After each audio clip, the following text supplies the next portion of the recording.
নীল অপরাজিতা ফুলের চা। আজকে আপনাদের সাথে শেয়ার করব এই ফুলের চা কিভাবে তৈরি করা হয়।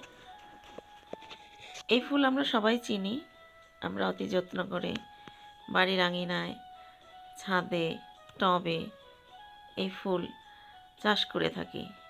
খুব সুন্দর ফুল, মনোরম রং, মন কাড়া রং। এই ফুল আমাদের চা তৈরিতে কাজে লাগে। এই চা তৈরি করার জন্য আমাদের লাগবে চিনি, এলাচ, লেবুর রস। প্রথমে আমরা গাছ থেকে ফুলগুলো কুড়িয়ে নেব। দেখুন এই যে কি সুন্দর ফুল, কি সুন্দর রং। এই যে ফুল নিয়ে আসলাম, এখন এই ফুলগুলো পরিষ্কার করে নিতে হবে। এর গোড়ায় যে সবুজ রঙের বোটাটা আছে এটা ফেলে দিতে হবে। দেখুন সবগুলো ফুল নিয়ে এর বোটাটা আমরা ফেলে দিব।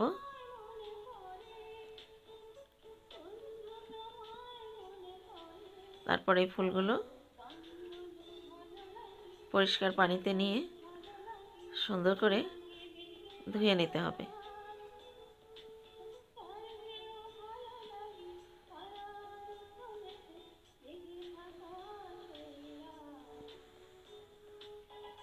ভালো করে ধুয়ে নেব। এরপর চায়ের পানি চুলায় চাপিয়ে দেব, গ্যাস অন করে দেব। আমি এখানে 3 কাপ পানি নিয়েছি 3 কাপ চায়ের জন্য। চিনি দিব প্রথমে,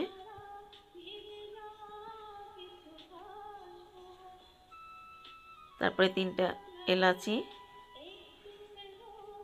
এই পানির সাথে ভালো করে মিশিয়ে নেব।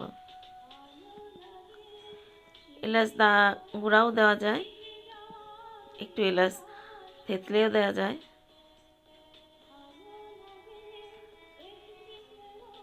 এই যে চিনি মিশিয়ে নিলাম। পানিটা যখন গরম হবে, ফুটে উঠবে, তখন আমরা ধুয়ে রাখা ফুলগুলি এই ফুটন্ত পানিতে দিয়ে ভালো করে মিশিয়ে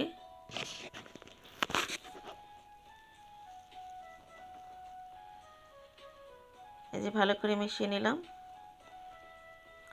ঢেকে রাখবো 10 মিনিট। 10 মিনিট হয়ে গেছে।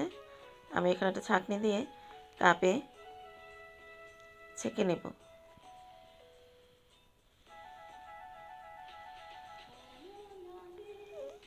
এই পর্যায়ে আমাদের লাগবে লেবু। 3 কাপের জন্য 3 টুকরো লেবু। লেবুর রস দিয়ে আমরা চাটা পরিবেশন করব। এখন সবুজ রঙের হালকা একটা রং, খুব সাধারণ একটা রং, কিন্তু যখন আমরা লেবুর রসটা চায়ের ভিতরে দিব, সে পরিবর্তিত হয়ে খুব সুন্দর একটা রং হবে, নীল অপরাজিতার পূর্ণ রং। দেখুন ম্যাজিকের মতো নীল রং ধারণ করে ফেলল। লেবুর রসটা দিয়ে চামচ দিয়ে ভালো করে মিশিয়ে নেব।